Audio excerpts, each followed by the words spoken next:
3 дугаар анги Эшийн Южин хоёр уулзсан байх ба Южин Эшний хамар амыг нь халахалж үзээд би энэ нүдийг харсан л байна да хэмээж буйгаар эхэлдэг. Тэгтэл Эшийн яг адил хариу үйлдэл гарган сэжигтэй гэж бодож байгаа бол надад ч энэ нүд сэжигтэй харагдаж байна гэдэг.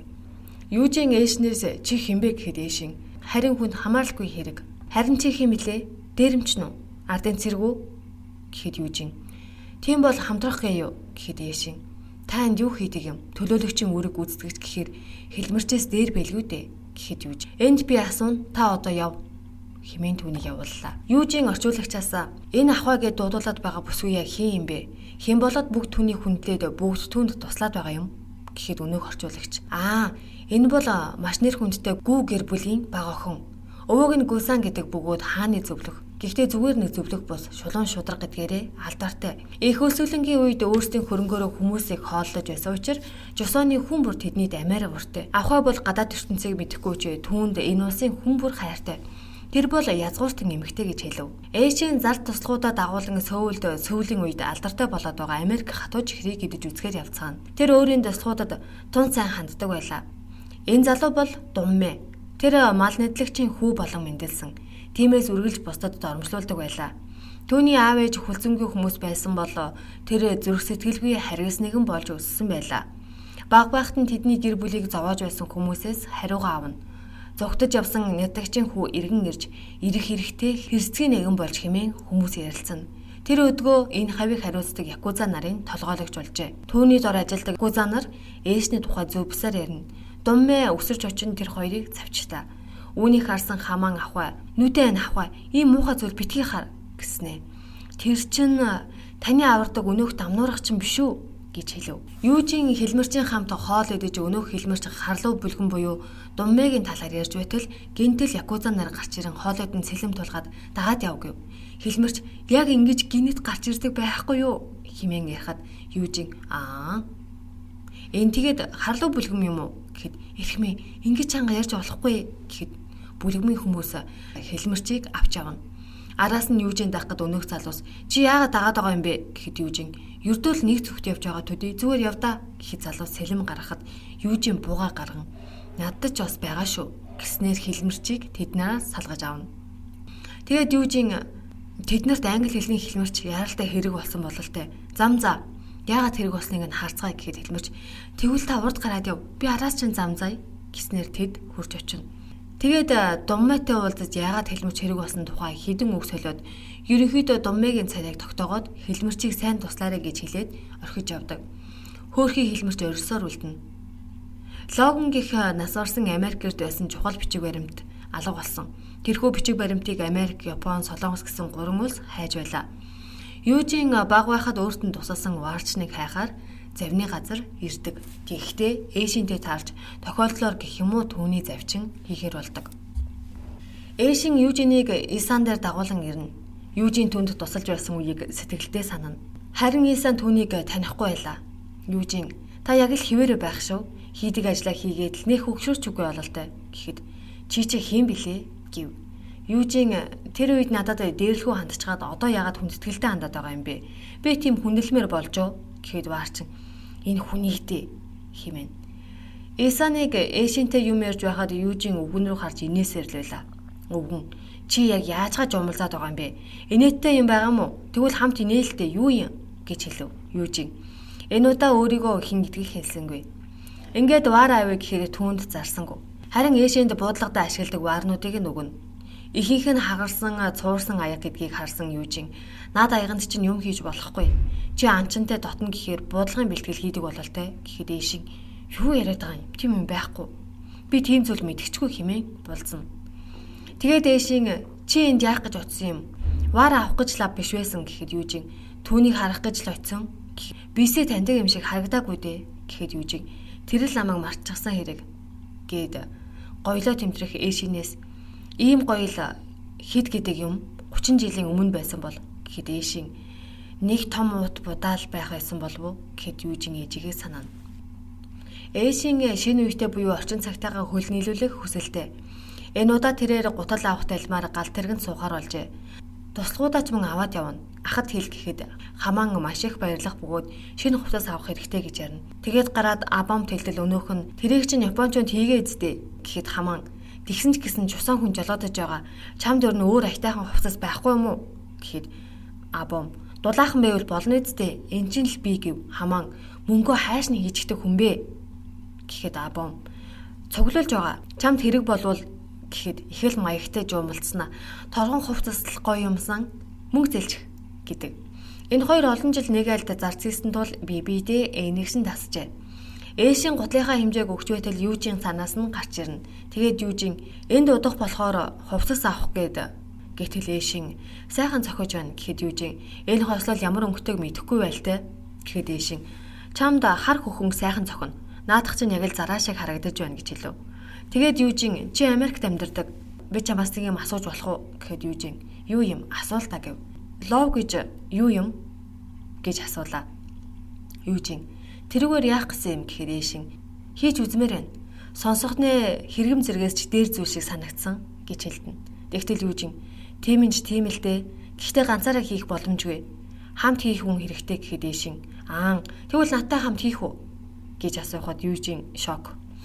Тэгтэл ээшин ахаад намайг эмэгтэй болохоор би буугаар хүртэл сайн буудаж чадна шүү гэхэд Юужийн буугаар буудгаас ч хэцүү зүйл мөн эрсдэлтэй гэхэд ээшин нэлээд хэцүү зүйл бололтой гэж хэлв. Юужийн яагаад надаас асууж байгаа юм гэхэд ээшин найз болохоор гэж хариулна. Тэгтэл Юужийн яагаад намайг найзаа гэж бодоод байгаа юм бэ гэхэд ээшин нэг Америк 4 Япон өгсөн. Гэмт хэрэгтэн хоёулаа мэднэ. Гэтэл чи намайг баривчлаагүй.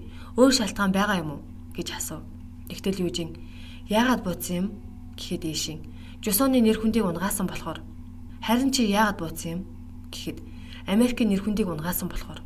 Гэхдээ Жусонд анханасаа унахаар нэр хүнд байсан гэж юу? Надад анханасаа нөхцөл байдал чухал байсан. Алгын хэрэг ардын армийн үлдэгдлийг хийсэн хэрэг хэмээн дуусах болно гэв. Ээшийн зарц нартайгаа галт тэргэн суухад Жусончууд босон мэдчлэх болоо Япончуудад Жусон гахайнууд хэмээн ирс дэрлэх нь. Нэгэн Япон энэ хөөрхөн царай айхаараа ямар болдгийг харин хэмээн түүн рүү буу онлоход ээшийн огтхон ч айсангүй. Гэтэл өнөөхөр чи барьж үсгүй хэмээн буугаа өгөхөд ээшийн тун сурамгаа гэгчин цэнэглээд түүнийг айлгана. Яг буудах гэж байхад анчин ирж түүнийг болиулдаг. Удалгүй галт тэргэнд Америкчууд орж ирэв. Тэднийг харсан ээшиний хоёр зарц энэ Америкчууд нэх муухай цонхор царай цэнхэр нүдтэй Япончуудыг иддэг гэж найдаа да гэхэд Абом Япончуудаас дорж байж мэднэ хэмээн ярилцсан. Харин ээшийн Америк цэргүүд яагаад Жусонд байдгүй лээ хэмээн гайхаж байлаа. Галт тэргнээс буухад Америкчууд бүх иргэдийг нэгжиж байв. Ээшиний хажууд ирж хормогч нэгжих хэрэгтэй байна хэмээн буу тулгана. Яг энэ үед Юужийн гарч ирэхэд бүх цэргүүд түүнд ёсолдог. Тэр хурж ирэн галт тэргнээс Америк винтов алга болсон юм хамтарч ажиллана уу гэхэд ээшийн Жусон хүн яхаараа Америк цэргийн хувцас өмсдөг үлээ гэхэд Юужийн би өөрийгөө Жусан гэж хэлээгүй. Би бол Америкийн тэгсэн цэргийн ахмад Юужийн гэж танилцуулав. Тэгээд ээшийн чи яхаараа Жусоны газар нутагт Жусан хүнийг сүрдүүлдэг билээ гэхэд цэргүүд бүгд бууга цэнэглэн ээшин рүү чиглүүлдэг. Юужийн галт тэргэнд байсан мэрэгэн буучийн буунаас ердөө нэг нь л алга болсон. Америк буу хар зард язгууртан гэж ялгадаггүй юм шүү гэж хэлв. Ээжийн Юужиний ингэр дээрх Евгениус Чо гэсэн бичгийг харсан ч уншиж чаддаггүй. Мөн найз хэмээн бодож байсан хүн нь харь хүн шиг үйлдэл гаргаж байлаа. Ингээд энэ анги төгснө. 4-р анги. Тэд хансааны төвөөр явж буугаар эхэлдэг. Хамаан буудлын эзэн хүүхэнд талархснаа илэрхийлнэ. Тэгээд ээжинээс ахвай буудал гэж яг юу юм бол их мөнгө олдог бололтой гэхэд ээшин би сайн мэдэхгүй ч тэнд идэж унтаж кофе ч ууж болдог гэхэд хамаан тэр эмэгтэй хөөрхөн болохоор ажил нь сайн явдаг бололтой гэхэд ээшин нэг хөөрхөн байгаагүй дээ гэхэд хамаан хөөрхөн үнэхээр хөөрхөн тэр лав хансааны хамгийн үзэсгэлэнтэй гэхэд ээшин уурлаж тэгвэл би Жусоны ганц нь гэж хэлэн цонхоо тасгана. Харин хамаан үнийг нь ойлгосонгүй. Голори буудлын эзэн хүүхэн Юужинийг ширтээд байж байхыг харзаарсан зөөгч нь та юуг ингэтлээ харав? Танд бас гадаадууд таалагдаж байна уу гэхэд тэр санаандгүй харчихсан юм гэв. Зөөгч нь юуг тэр вүлээ гэхэд өнөөх эмэгтэй тэр өөр бүсгүйг хэрхэн харж байгаа гэснэ. Би нэг эмэгтэйд хумсаа шигтгэж чадна гэж хэлдэг. Кайл Юужинээс нутагтаа ирсэн ямар байна? Нөгөө язгууртнуудтай уулзсан уу гэхэд Юужин би энд ирсэн цагаасаа хойш бодож байна. Аав ээжийг минь зовоож хөнөөсөн тэд хаана ямар суу байгаа бол тэд сайн ч байж магадгүй. Хэрв тийм бол би өшөөг авах хэрэг байна уу гэхэд Кайл гэхдээ чи хараахан уулзаагүй байгаа шүү дээ. Тэгэхэд Юужин хараахан гэхэд Кайл яагаад гэвэл хэрэг би уурс чухал тэдний хорооно гэхэд Кайл дараа бол эхлээд дээр алга болсон бууг олох хэрэгтэй. Тэгээд өшөө авалтаа. Дараа нь чөлөө цагаараа аванд минь. Энэ үл тушаал би чиний дарга гэж хэлдэг. Алга болсон бууг анчин авсан байлаа. Ээшин та авчихсан юм уу? Нааднаас ч болж би асуудалд орсон. Одоо наадхыг чинь хайгаад зүйд болж байгаа да гэхэд анчин тэд жусоныг авах гэж зүтгэж байгаа. Энэ ямар их хэрэгтэй вэ дээ гэж хэлдэг. Удалгүй энгийн иргэдийн хүүхдүүд сурдаг сургуульд ээшийн англи хэл сурахаар шийднэ. Хамаан авах эзэнтэм ичхүүл гэхэд тэгээд таал амаа татах хэрэгтэй гэд ээшийн аманда түүний нэрийг уншиж мэдэхгүй захиаж бичиж чадахгүй байна хэмээн хэлдэг. Кайл жусонтой танилцсан. Энэ үеэр солонгос хөгтүүтэй таарж орчуулагчаас солонгос хүмүүс хар нүдтэй байж яаж өнгө ялгадаг байна? Гайхмаар биш гэж үү? Гэхэд орчуулагч солонгос давтай морил гэхээс өөр юм хэлж чадсангүй. Цааш явж $10 солиулахад бүр 4 шуудаа зоос болвол яах вэ? Энэ бол Эсүн. Тэрээр гэрээсээ хулгай хийж мөрийтэй тоглодог. Ээшийн түүнийг хайж голорид ирэхэд эзэн бүсгүй угтан авна. Тэгээд энд нэр төртэй болон тэнүүлч гэх мэт бүхэл эрх мэдэлтэй эрчүүд ирдэг. Гэхэд ээшин тэгвэл эмэгтэйчүүд тэд эрчүүдээс ялгаагүй арх тамхи мөрийтэй тоглоом, ороо, буудал, хайр гэд таны хайсан ахуй алерт гараад явчихсан гэж хэлв. Ингээд эрэхтэл Южинтэй таарлана. Южин би энд байрлаж байгаа. Бүх армийнхан гэхэд ээшин юм дуурсангүй. Гадаа гарахад тэдний замыг дунмаа хааж зогссон байх ба ээшинтэй мэд мэдээд энэ газрын бүхэн язгууртнууд жалгаагүй надаас имээдэг байтал таны энэ харц намайг мал нэдэгт гэж харсаар байгаа хэрэггүй гэхэд ээшин хүн болохоор миний харц чамд ямар харагдсныг мэдэхгүй. Гэвч миний харц нэдэгчиг биш урагчийг харж байгаа болохоор хэмээн хэлдэг. Юужийн өрөөндөө ороход түүний өрөөг нэгдсэн байдаг. Тэр шууд л харлуу бүлгийнхэн гэж бодон тэдэн дээр очиж асуухад бид яг ярьж байла. Бид биш. Америк цэргийн өрөөг нэгжих зориг хэнд байдаг вүлээ? Ардын айрам. Эсвэл тариачин цэргүүд гэв. Думмэ Америк чихэр худалдан авч ээшиний тухай бодно. Түүнийг хүмүүс хөвгдөж авахд ээшийн тусалж байсныг сандаг.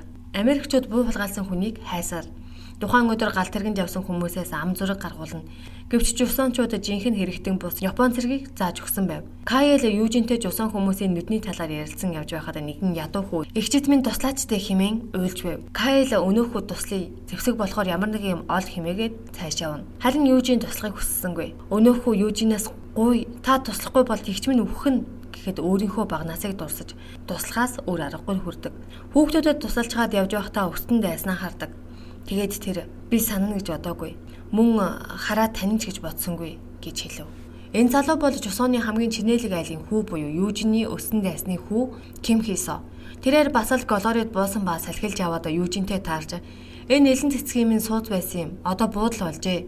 Танилцсандаа таатай байна хэмээн яриа одно. Харин Южин асуусангүй гэж хэлэн цааш явдаг.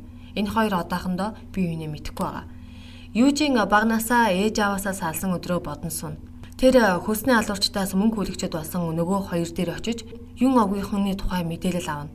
Юм гэр бүл мөнгө салгаж болох бүхий л газраас мөнгө салгасан бөгөөд одоогоор хэмжээсгүй их баян болсон байлаа. Өнөөх хоёр бид их алдартай боолын ангуучид байсан. Ганцхан юн овгтны боолыг л олж чадаагүй. Түүнээс олж бидний нэр хүнд унсан. Тэр хүү 9 настай байлуу да хэмээн өөрийнх нь тухай ярьдаг. Южин тэр хүүг яагаад олоогүй юм гэхэд тэр хүүг Варны хайрцагт байхыг нь харсан. Тэр нэлхамтан бодвол дагжин чичирж байсан байлгүй хэмээн ярина. Энэ бол өнөөх залуу ноёнтон. Тэдний аав 10 жилийн өмнө өвчнөөр өнгөрч ачин Хисо байдаг. Хамгийн амар нь Хисо ээшинтэй сүү тавьсан байхын тэр. Южин юн овогтны хүү бэр хоёр дээр очин шууд л эхнэрт нь өнөөх зүйлтийг нь өгдөг. Эхнэр нь харамгцаа ухаан алдах шахна. Тэгээд нөхөр нь яасан бэ? Юу болов? Согтсон юм уу? Гэхэд тэр үед цогцсон боолхүү. Чуугийн хүү гэж хэлв. Юужин тэднээс ээж аавыг минь оршуулсан уу? Ядаж булсан уу? Хэмээн буутулгана. Хүүн сүд бүсгүйтэйгээ уулзаж байгаа бол ээж аав нь өстөн дайсантайгаа таарснаар энэ анги дуусна.